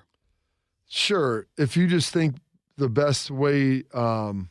$36.8 million is what he's guaranteed for in 2026. If you think the best way to have a good quarterback is to just have a lot of quarterbacks, then I would say yes. I would have more faith in Kyler Murray than Tua. Would you? I think Tua has played better from the pocket. Kyler gives you an element of elusiveness, but I don't think either one of those guys are the answer. I would say Tua has a better chance at being the answer. Kyler would play better for you this year. Bodie? I think I would take Kyler right now. I mean, situation dependent too. Yeah. Like I wonder, and I don't know if he'd want to go there because I know the ESPN article said that league sources told them he has 2 preferred teams, but then didn't mention either one of the teams. So it's like, okay, well, like 2 could turn into 1 or 6 pretty quickly. But would Minnesota make sense? Would Pittsburgh make sense if Rodgers doesn't come back? If he doesn't come back, I think, yeah. If he comes back, then no, obviously. yeah. But, like, if you're Minnesota, I think you have to try to do something to give J.J. McCarthy some competition. Right. Now, would Murray want to go there and risk getting beaten out when he could probably go somewhere else? And he gets beat out by J.J. McCarthy. That says a lot more, yes. That's fair. Yes. But I would want to go there and play for Kevin O'Connell rather than maybe go to the Jets. Or Cleveland. Or Cleveland, yeah. I would think, I'd probably rather land on Minnesota in that case, too. I'm trying to think how many of the teams really need quarterbacks, and the Raiders are going to draft Mendoza, but... Yeah, it's not a lot. It's never as many as you'd think. Because there's always teams, too, that, you know, like the Raiders or something that are going to say, like, well, we're going to draft a guy, so we don't want to... Now, granted, this quarterback class isn't particularly strong at the top, but... If you're going to draft a guy number 1 overall, then... Yeah, like, he should play, and you should expect to... play him or whatever there. So and it's not like Kyler Murray is going to be bestowing any sage wisdom on Mendoza. It's not like you're bringing in a guy who's played, who could compete and play early, but also kind of mentor that guy along. Yeah. I mean, Kyler Murray will have him go playing video games. Well, did we ever is that really a true story? I think it is. Is it? Yeah. The people that I know in the NFL have told me it is. And believe me, I've been around enough guys that the story seems logical enough to be believable. But there are guys that, why wouldn't, you know how many, you ever see kids nowadays just sit there and play video games all day and like abdicate all of their responsibility in this world? Why isn't that possible for an NFL player? Contrary to popular belief, Bobby, I don't let my kids, like I don't have anything above a PS2 and it's disconnected. I've got a PS2, a Nintendo, and a Sega Genesis. Okay. And so that's one of the things that I make sure my kid doesn't do a lot of that, the video game play, which is why he likes going to friends' houses so much. That's fine. You know, he goes there. It's like, oh, yeah. We didn't have a whole lot of stuff, so I'd go to friends' houses and play. Yeah. Bengals did not place the tag on Trey Hendrickson. Seahawks did not place the tag on Kenneth Walker, Super Bowl MVP. So they are both going to be free agents. Hendrickson, not a surprise. Walker, maybe a little surprise. Although they've got some depth there at running back at Seattle, so maybe it's not. I mean, your running backs now, at some point, you want to get out of the running backs game before he gets too old. You know what I mean? You could give him a 3-year deal. It's only going into his 4th year. Right. Fifth year, I think, right? Year. I mean, you could give him a 3-year deal that's pretty robust for 3 years given the running back market, and I think you're still going to probably get the best out of him at that point and not be locked into something long term. And then the Hendrickson thing, I mean, that's not surprising at all, but he's going to be like, I see a team like Detroit trying to snatch him up. Because they just traded David Montgomery. Yeah. So, yeah, they're going to be in the market to bring in another guy to be able to give some relief to, oh, goodness. Oh, no, Jameer, I'm talking about Hendrickson, though. I'm talking about Hendrickson, though. Bringing him in? Yeah. Oh, absolutely. That'd be a good fit for them. They're trying to find something opposite of Hutchinson. Yes. And so do you draft a guy? Do you bring in a free agent? Depending on what Hendrickson, his number looks like, I think that they could be in the market for him for sure. I mean, if you're looking like a contender, and I still think if he wants to win, I mean, that's a place that you could go, and they're going to be trying to win. It's much different than Cincinnati with their commitment to what they're trying to do. Yes, agreed. Yeah. Or, you know, I could see Jerry Jones trying to throw money at him too. Couldn't you, Bodie? Yeah, I would say so. Yeah. They could probably use an edge rusher. I think they probably want to sign Clowney, who I know like has been in the league more than a decade now, but he played pretty well for Dallas last year, in just a 1-year stint there. But he only signs 1 year. Just comes in, mercenary. Yeah. But yeah, I mean, Dallas can use help all over the defense outside of maybe defensive tackles. So the Colts put the transition tag on Daniel Jones. Now, Richardson's going to be out of the picture. So the thing with Daniel Jones is they could match an offer that he gets. Yeah. Daniel Jones. So the transition tag is the average of the top 10 salaries at the position. And I forget the compensation coming back. It's not near as significant as the franchise tag. But that's the difference in it. It's less compensation if someone wants to sign him away, but he's also getting less. So there's a greater risk that someone could get him. But I think that that's a smart move for Indy. I don't know that anybody is going to go after him with the transition tag and you keep control of him. So under the franchise tag, it would have been about almost $44 million. On the transition tag, it's about $38 million. And yes, the Colts have the right to match any offer they get. Now, Daniel Jones looked very good last year for a stretch. He looked good for a stretch in New York as well. but his bad has outweighed his good as far as you look at the numbers. But he really hasn't been bad like that in Indy. I think part of his bad in New York was maybe a function of situation and scheme and who was around him. He was 8-2 to start the season, got the Achilles injury in Week 14, which then makes you wonder, when will he even be available in the upcoming season? Well, and that's a big part of it. I mean, if he's available by Week 6, I would say that's a huge win. I mean, I know guys that have come back in 8 to 10 months. He plays quarterback. Now, he's an athletic quarterback, so he moves. So you're going to want to have, obviously, that athleticism with him. It stinks if you don't have it. That's one of his weapons. But he also isn't a guy that needs to go out there and run a 4.4. Like, that's just the reality of it. So I think his threshold for returning is much lower, I would say, than maybe some of the other position groups. And so he might be able to get back and be more functional for most of the season. Yeah. As opposed to like another position where you're having a hard time coming back to run. I mean, it's the Achilles thing used to be career ending. Like way back when. It was like if you did that, you were never the same again. Well, surgery's better, and then also the rehabilitation process that's where things have taken a huge step up in the different modalities. And listen, I mean, if you got to go to Europe to get some blood spinning and some HGH and whatever else, I mean, whatever it takes. The Colts, though, are there. I guess I would say it's a gamble, right? What they're doing, because let's say it's 1 year. Let's say no one makes him an offer. You get him on the 1 year. You get him on the $38 million, whatever. And then after that, you've got to make another decision on him. But if he doesn't play for, say, half the season, yeah, and he comes back, like we saw what Aaron Rodgers, what he went through. Now, Aaron Rodgers is older, but like for the first 10 games with the Jets after he came back, were not good. Like you look at his numbers, it was after 10 games he started to get better. Significantly older, though. Yes. So how much does it's a risk though for the Colts, though, right? Well, what's the other option? That's exactly what I was going to ask. Like, they're kind of, I think, just stuck between. Would they have preferred that he didn't tear his Achilles? I think the answer is yes. That's your poll I think question, Daniel buddy. Jones gets behind him in line and says, yes, I also prefer that he tear my Achilles. Yes. They have him on a 1 year deal. If he doesn't play well next year, well, it's not like there's going to be teams lining up, and so you could probably get him on another 1 year. You don't even have to transition tag him if you like him. And if not, you bring in somebody else, you draft somebody, and there you go. You move on. And they don't have a first-round pick this year. Right. They so made the even trades if they love with Ty Jets. Simpson or something, like that's They're not not an gonna get option. I mean, if you're Indianapolis, you're probably kind of saying it's either Daniel Jones or a Kyler Murray. Like, you're like, well, we've seen Jones at least have success here with our coach and our system.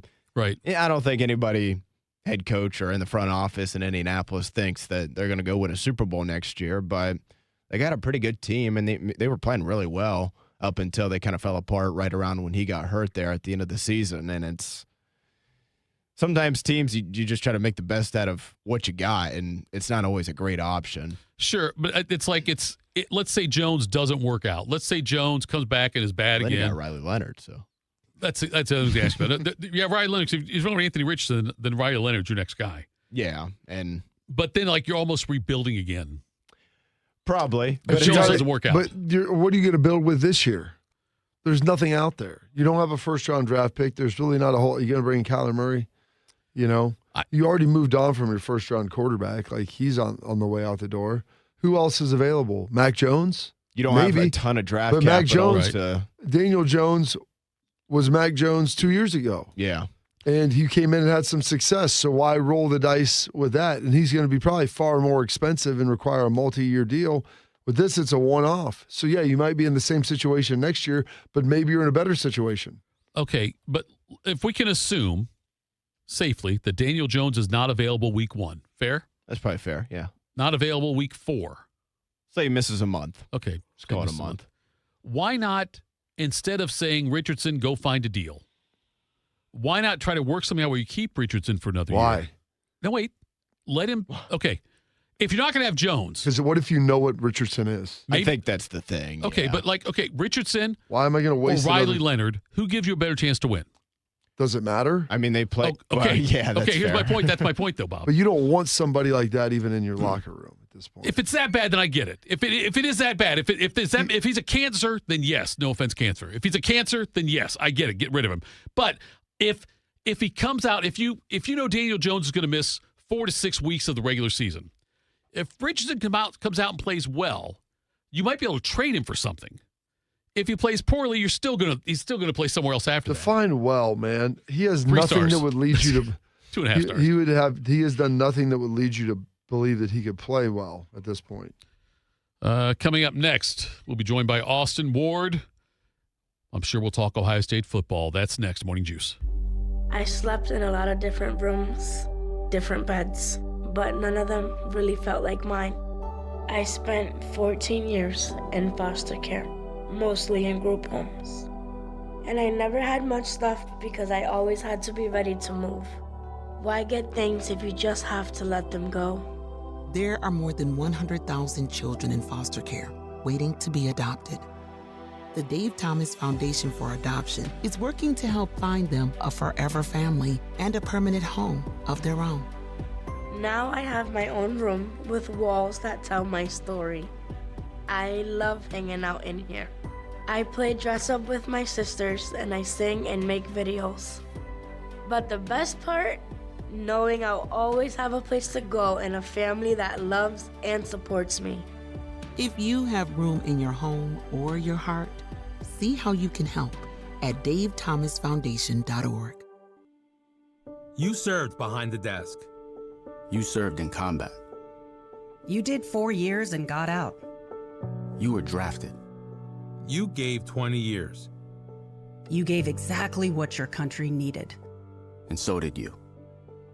When you raised your hand and swore an oath to your country, when you put your name on a dotted line, you became part of only 1% of Americans who did the same. You are a veteran. You are a veteran. You are a veteran. Because no matter when, where, or how you served, you made a sacrifice for your country, and you deserve support. If you're struggling with life after service, don't wait. Reach out. Reach out to a loved one, to a fellow veteran, to VA. Find resources at va.gov/reach. Brought to you by the United States Department of Veterans Affairs and the Ad Council. Around the world, Children International and friends like you are giving children in poverty a chance to grow and thrive, to be healthy, to succeed in school, and achieve great things. How do we do it?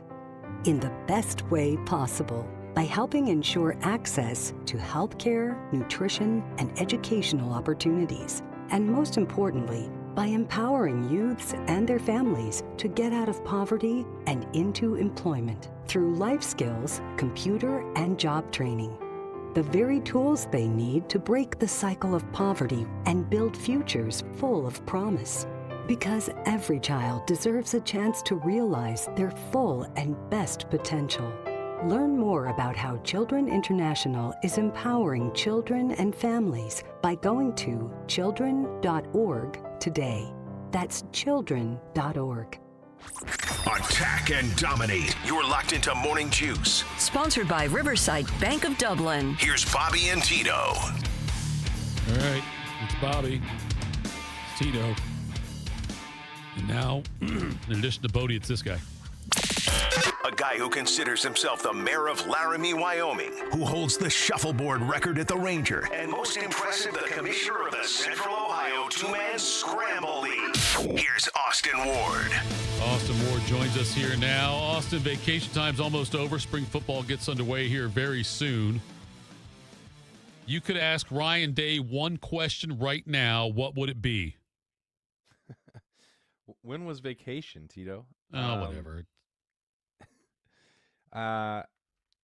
Yeah, I'd like to know, really more about the process of hiring Arthur Smith. We haven't had any of those press conferences yet with Ryan Day, and you say, well, that seems like a silly way to go. He's been in place for more than a month, and a lot of the benefits seem obvious, but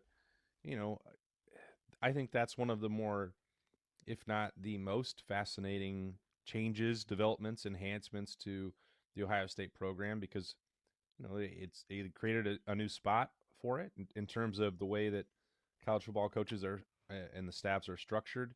Not a full-time recruiting role on the road.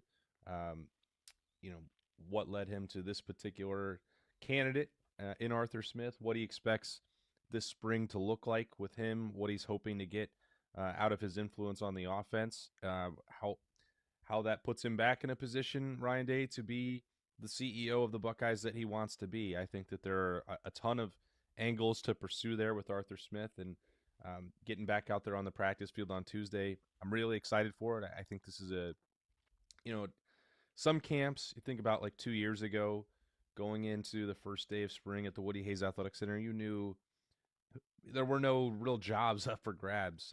It had so many veterans back. That's a good thing, but that doesn't mean that it lends itself to a ton of, oh, football's back. I'm excited. We're going to learn so much about the Buckeyes this spring.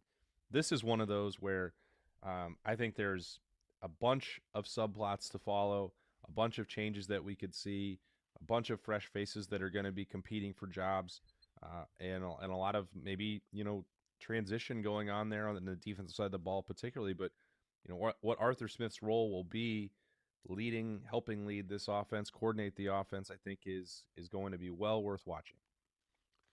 Should be very exciting. I believe they're having like a little meet and mingle, Austin, coming up, I think, tomorrow. You get a chance to talk to some of those guys, maybe in a little more cash dog setting. It's at a fun casual joint, Bob. It really is. It'd be at the local Roosters here, so that's exciting for everybody. Maybe get some wings and some different things, some mac and cheese bites for Berm. How interested are you in the process of retaining Matt Patricia and what that looked like? I'd put it right up there with the Arthur Smith hiring, but it feels to me like there was, I don't know, not quite as much intrigue or uncertainty in that. Maybe that's an unfair characterization, Bob, but it feels like they were contract negotiations that were not unusual for someone in Matt Patricia's, role, given the level of interest that's in him at the both college and the NFL level. After Penn State came after him to try to hire him, late in their process that dragged out to an interminable length. I don't know for sure, Bob, that any of the 9+ NFL teams that reached out with some level of interest in Matt Patricia, if they ever slid an actual contract offer across the mahogany table to him and said, what do you think about that? Is that going to work? And so I don't know if he got that piece of leverage to use as part of the ongoing conversations with Ohio State. And I've said to you before, and I think you have a pretty good understanding of this as well, that Ohio State had signaled, indicated, going back all the way to October, we're ready to change this deal. We want to make you the highest paid coordinator in college football, maybe the highest paid that Ohio State has ever had. I still have not seen the actual amount that deal settled on for Matt Patricia in Ohio State. But, I'd said to both of you guys and to Bodie, don't think anybody did anything wrong. Matt Patricia was well within his rights to see what other offers were going to be available to him. Just in case somebody did something crazy like the Raiders did with Chip Kelly at this time a year ago. Ohio State, to my knowledge, was not lowballing Matt Patricia or backing off of its word about how it wanted to compensate him and reward him for the amazing job that he did in year one. It wanted to keep him around as long as possible and make him as comfortable as possible to do that. So, I don't know, see Matt on during this meet and greet later on in the week, if how that process played out, if that's something that he really wants to talk about. I think all that ultimately matters to him and to Ross Bjork and Ryan Day was that they got the job done and that he's sticking around, because in the meantime, over these last 2 months, Matt Patricia was still doing all the work to acquire talent through the transfer portal. He had been working as a recruiter in year one pretty passionately and enjoying that part of it. And then now working with the staff and continuing to, I think, evolve the scheme with James Laurinaitis and Tim Walton and Matt Guerreri and Larry Johnson and everybody else in that support staff on the defensive side of the football. So I think it's probably, he'd say that the end result is all that matters and the rest I don't need to worry about. And I think that's probably totally fair. Austin, if you could think back to 1 year ago at this time, how you felt about the offensive line, the prospects of the offensive line versus how you feel now, how would that differ? I thought Well, I thought a year ago at this time that Ethan Onyanwa was going to be the starting left tackle for Ohio State. I thought going into spring camp that Austin Sareveld was probably going to slide out to right tackle, although he could have won a job at guard. And when I saw the moves that they made to bring in Onyanwa and Philip Daniels to supplement that group while knowing that you still had Carson Hinsman, Luke Montgomery, Austin Sareveld, Integra Shabola coming back off of, a successful year, but also a year of experience, I thought, well, that's got to be the deepest, most versatile offensive line that Ohio State has had in my then 14 years of covering the Buckeyes. That did not mean that their ceiling was as high as some others, but a lot of, even if you think back to the 2014 national title team or some of those really good offensive lines under Urban Meyer or the early ones under Ryan Day, they were one injury away from things going really sideways, and they had a remarkable run of good health, and they didn't have to test that. We saw a different approach on the way to the national championship where they did have to dip into it, and Justin Fry was holding his breath every single game and really every single practice on the way up to the Notre Dame matchup about, all right, do we need to get 10 more reps here? Because I don't want to risk anything else with what's going on with guys that were playing through injury and they had no one else to turn to. But anyway, that carried over into 2025 where I thought, well, you have now these guys who've shown that they can do it in big games. They have that confidence. They're going to continue to grow. Now they had to shuffle it pretty significantly from what I anticipated because Ethan Onyanwa, by the time you got to the end of spring camp, was like, maybe he's not going to be someone you can rely on at tackle, and he can't play guard. And how is this going to look? Well, I thought they exceeded what I would have expected out of spring camp during the 12-0 regular season, Tito. And I know that the last two games have shaded the perception in the negative direction for them, but I still feel that this is the deepest, most versatile offensive line that I've covered at Ohio State moving into 2026, because even if you've removed Integra Shabola from this equation, you now know for sure what Austin Sareveld can do. Luke Montgomery, Carson Hinsman, Philip Daniels proved that he could be a championship contending right tackle. And now you're going to add in Ian Moore to this equation, who got a start and played in the second half against Miami and played well. You've got Josh Padilla, who was really threatening to take that right guard job in the start of November before he got injured. You have some positive moments from Gabe Van Sickle, not necessarily in the first half against Miami, but I think to have given up or completely thrown in the towel on this offensive line because of the inconsistency of the last two games, I think would be a disservice to everything they did in the 12 games before that and what they might look like by the end of April or by the start of September. So I still remain very confident in this Ohio State offensive line, and to me, I understand why they didn't go out and make any splashy moves to try and change that. All those guys played at a high level, and they're going to be better in September. I strongly believe that. What is the position group you are most interesting to see how this thing plays out, or one area of this team once spring ball opens next week? Yeah, I think that I don't want to be a broken record this offseason talking about the defensive line, so I'm not going to do that. And that's partly because while I'm very much interested in it, what Matt Patricia and Larry Johnson are going to do, Bob, because I think we could see more variance and more variable fronts for Ohio State, 3, 4, 5 down linemen at different times and different deployments of the linebackers and 2, 3, or 4 of them at a time. I don't know if all of that's going to be finalized throughout spring, and maybe in the secondary it won't either. But when I was talking about this with Berm on the beat this morning, is the position review preview for the safeties. That's really the spot where the developed here and the recruit and see guys through the process. That position has not gone according to plan in this offseason. And so you've got Jalen McClain back, and that's a huge starting point. He was phenomenal last year in his first year, really as a full-timer in the lineup. But then you have to gamble a little bit when you go in the transfer portal. I just talked about Ethan Onyanwa, and that didn't work out, and everyone was very sure that it would. Terry Moore, if he is back to the level that he played at in 2024 for Duke, all right, no problem. Earl Little, playing in the nickel, if he shows that same potential that had and production that he had at Alabama and then Florida State for Ohio State, great, no problem. But nothing is ever certain. Even in the recruiting process, same thing. But when you go in the transfer portal, it can be a little bit dicey. And even if you're not a safety-driven defense, the way that Jim Knowles always called it, you have to have high-level safety play if you're going to win a national championship, or if you're going to be remaining in the top spot in the national college football defensive rankings. And that's where, Matt Patricia has proven he can get and keep Ohio State. That relies on high-level safety play. And Caleb Downs and Lorenzo Styles are not around to help with that.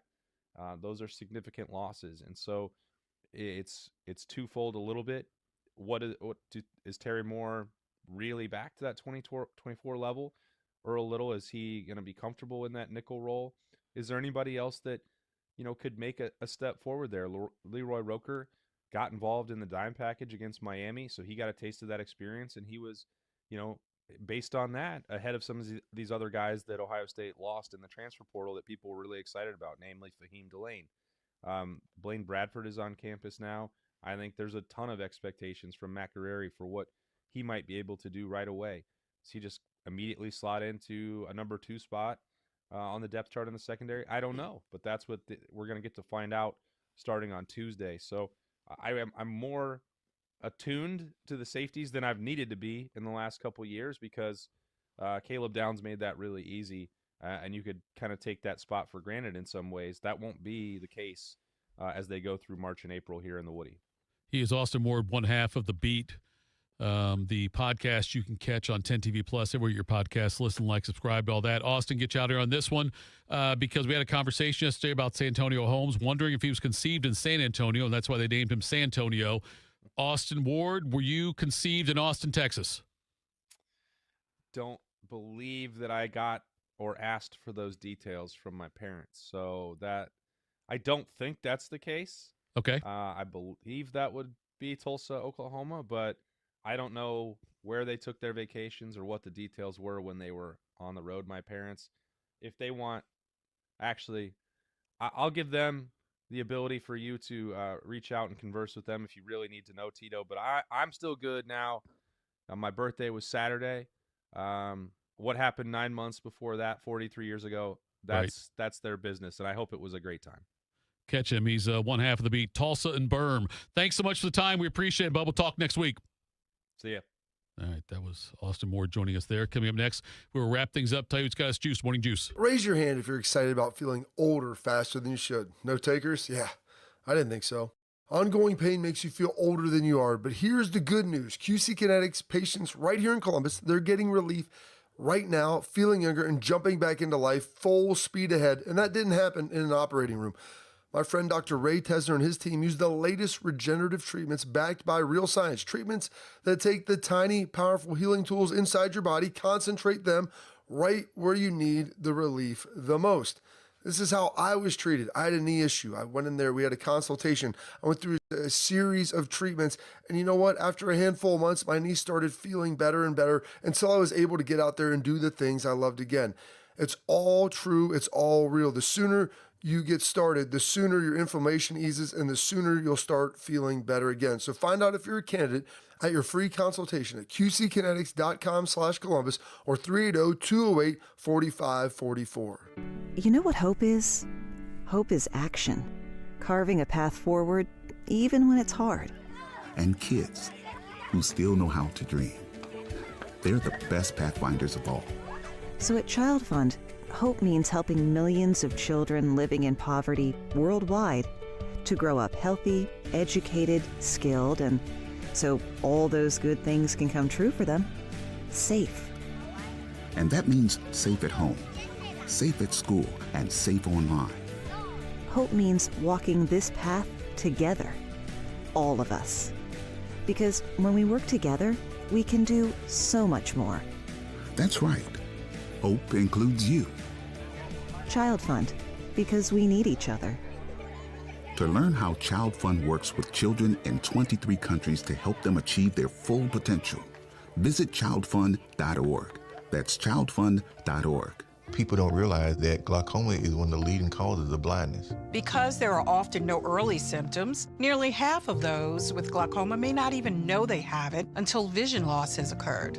I was diagnosed with normal tension glaucoma in July of 2020.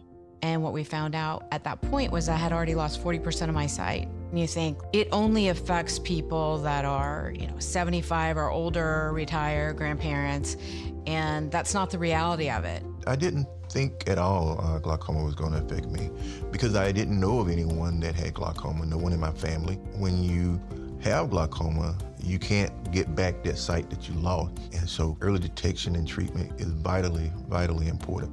Don't miss life's most beautiful moments. Schedule an eye exam today. National Glaucoma Research, a Bright Focus Foundation program, offers free resources and tips for healthy vision. Learn how to protect your sight at stopglaucoma.org. Bobby is the all-American male. Tito pulled a hammy getting his mail. This is Morning Juice. Morning Juice, final segment of the program. Thank you to Austin Ward for joining us. We got a big show tomorrow, Bob. I mean, look, I'm glad you guys listened today, but tomorrow we got Albert Breer. We've got Adam Jardy. We've got Your Highness. Seriously, Bobby. That's a great show. Yeah. That's a great lineup there. Talk about the Buckeye win. That's got to be it. About The the show Buckeyes, sheet. the combine. The show sheet I put out there said, for Adam Jardy's tease, I started working on it, said, we're going to Adam Jardy next to talk about the Buckeye win over Penn State. That's right. Trying to talk into existence. Now let's do What's Got You Juiced.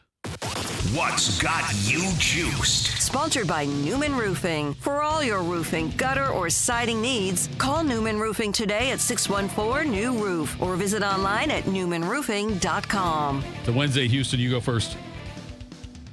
All right, you're going to stop that. Okay, I'll stop. I go by a lot of different things, and I don't mind stuff, but like you manufacturing a name for me, like that's not going to happen. It's kind of a funny story, though. I'm not going to say it, but it's kind of a funny story.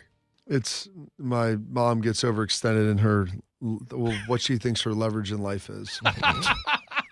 That's a phrase I've never heard before. Oh. Overextended and what her leverage in life is? Yeah. Okay. Another way to say you overplaying your hand. Okay.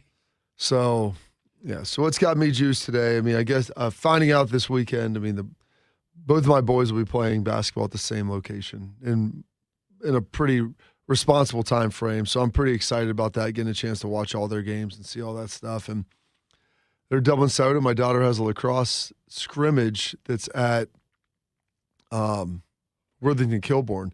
And I told my wife, I don't know if there's two high schools that are closer together in separate districts than Dublin Soda and Worthington Kilbourne. Like they're both on hard road. Like that's perfect. You can do a victory lap on this, right?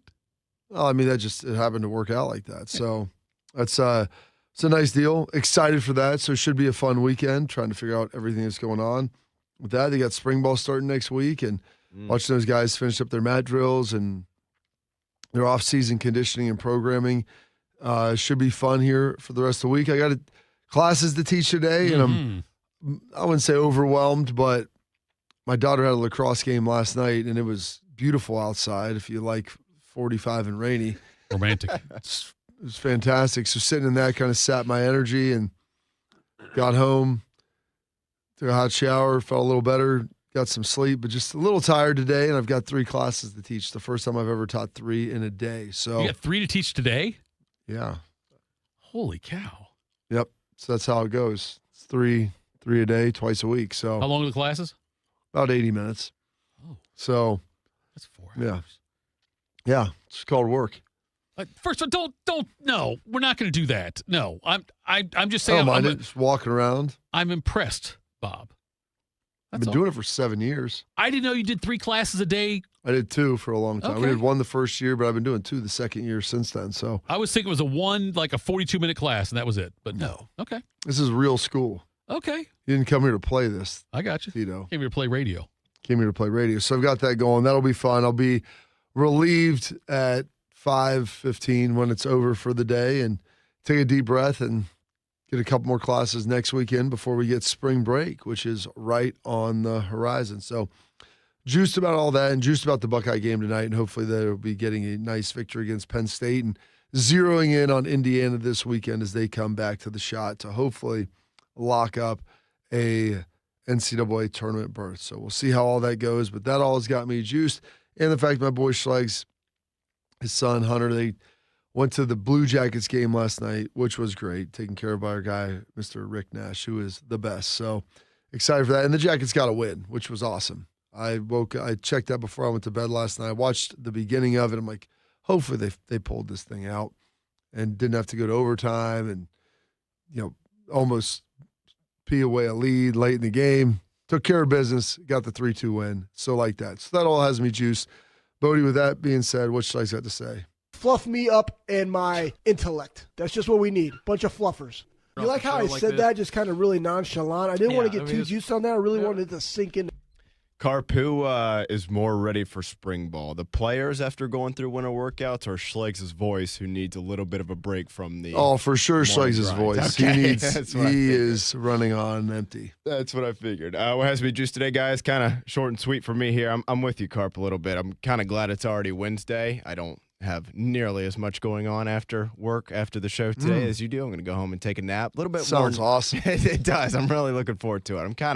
I don't know if it's maybe the rain yesterday or just, I don't know, every day getting up at 3 a.m. kind of wears on you one way or another, but got a little Mark Sanchez going on today. Just happy to be alive, Drugs? amigo. No, not that. God, Just happy to be alive, amigo. Knifed? Little worn down. Not Okay. knifed. Could Okay. be in worse condition, but, 6 feet above is better than 6 feet under, Tito. So that's got me juiced today just to be here. That's all I got for you. I love it. You guys give me 11 minutes now to pontificate on what's got me juiced. Well done by you guys. Bob? If only we knew that the segment was 17 minutes long. Right. Bob, Yeah. I don't normally do this, but I did some investigative work. Sure. You criticized me. Yeah. For, like I say, like already. You criticized me. Just no matter what I say after that, it's going to be The term criticize is strong. I bring to light maybe. Try to enhance you. Yes. By showing your weaknesses. Well, bring to light some deficiencies. Daughter had a sleepover on a school night. Yeah. And you said that was probably not a good decision. Ill-advised. Ill-advised. Okay. And you said probably high school is about the time you might allow that to happen. Maybe. After doing extensive. I could probably count on one hand the amount of times I stayed at somebody's house before there was class, like school the next day. I happen to know when a certain child was 7 years old, he had not one, but multiple sleepovers on school nights. One of my kids? Yes. Who's that? Caleb. When maybe we were out of town. Nope. You were in town. I would like to hear, then give me some color surrounding this. When you let Artie stay with you guys while we went to Oregon, he did us a solid. You were out of town. Yeah, we were out of town, But Caleb had a sleepover. No, he didn't have a sleepover. We were watching your kid. It was a sleepover. There's That's a a difference. sleepover. No, I we think were that's the same watching. thing. I said we were watching your son for you. I could have said no and put him outside. You're right. You could have said no. So that's not a sleepover. You don't think that doesn't qualify as a sleepover? No, because I said it constituted if someone. I said if we were out of town, or I guess the person that we were watching. It was very we appreciated it. That's Let me say, fine. I got home yesterday, and as often I talked to my wife about the show and about some of the things we talk about. She said, "Well, Caleb had a sleepover." I said, "No, he didn't." And she's Heather threw that out there. I said, "You know what? I'm bring it to Bobby because technically it's a sleepover." In the technical sense, sure. Okay. But I refer to that as someone staying over at someone else's house. He didn't sleep over anywhere else. We had a guest in our home. There you go. And that was fine. He did a good job. You guys did a great job. He loved being there. Yeah, because we have expectations and standards. Don't they see? You could have just said thank you or yes, but you have to throw in the expectations and standards. There's no Pinocchio going on, buddy. No naked Pinocchio with Casa de Carpenter. Let's see. It's got me juiced. The Jackets So win. get your clothes on. Get your clothes on. Going to school. Yes. What's got me juiced? Let's see. The Jackets win last night, certainly. We've got this kind of like a 3-day stretch here. Yesterday, the first day of where we need Ohio teams to win. Yep. Ohio State tonight against Penn State. Ohio State women in the NCAA tournament tomorrow. The Jackets have got the game with the Panthers coming up with goalie Bob. I noticed that Werenski was out again last night. like to get some news on that from Portsline. I don't know if this is something that's going to extend even further, but the Jackets are remaining right now 3 games out of that wild card spot. But, Bobby, it's great for it to be, March 4th, and we've got Jackets playing meaningful hockey, Ohio State men playing meaningful basketball, and Ohio State women, still a threat to host. I would think the first weekend of the women's NCAA tournament. It makes a difference. Yeah, it's fun. When you're playing games of consequence, that's a big deal. Yeah. So that's much more enjoyable than going out there and playing glorified exhibition games at the end of the season. I'm glad Schleg's got out to the game last night. I got to get out to a game soon, too. It's such a great atmosphere out there. I love the way the Jackets do it. I know I probably banged that drum too many times, but it's certainly fun to go out there and watch that team when they're – and look, they've got a great future ahead of them. I like the leadership that's in charge. Now, I like the fact that Nash, your boy Nash, is moving up the ranks as far as his roles go. You find his title? Yeah, it's no, I didn't look it up. Is it assistant GM or assistant to the GM? Assistant to the GM, I don't know. Is he Dwight Schrute? Because I don't put Dwight Schrute in the same category as Rick Nash. Let's see what he is here.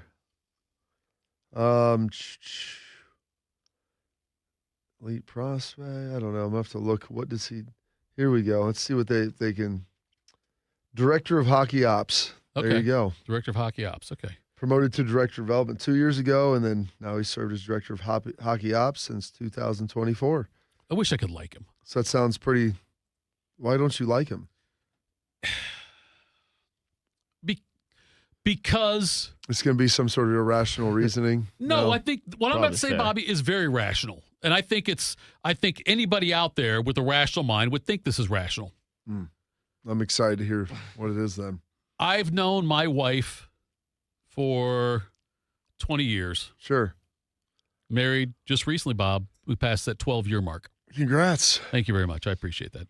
On and off. Just kidding. No, it's 12 years consecutive. Anyway, out of all the pictures I've ever seen of her, and I'm talking about high school pictures, I'm talking about wedding pictures, anniversary, our trip to Oregon where you had to sleep over at your house for your 7-year-old son, and like when we gone to Vegas and done things. All these pictures I've ever seen of my wife,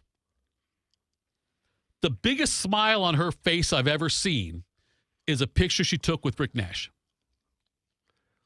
Now, frankly, I take offense to that. Why? Because he's Rick. That's why I don't like Rick. Look, hell of a hockey player, loved him in Columbus. I'm glad he's doing the great things he's doing. But the fact that my wife smiled, had a bigger smile on her face, she met him at a hockey game. Let's just get that out of the way so it's not, misconstrued as far as a different kind of picture. But she is there with Rick Nash, and that's the biggest smile my wife has ever had. Well, instead of just being jealous and angry about it, why don't you try to be a better husband? I tried to learn to ice skate. Didn't work out. I thought maybe that would get me on the whole. You think that's what was doing it? It's the first step, Bob. If I were to be the next Rick Nash. I don't know if that was the reason why. Okay.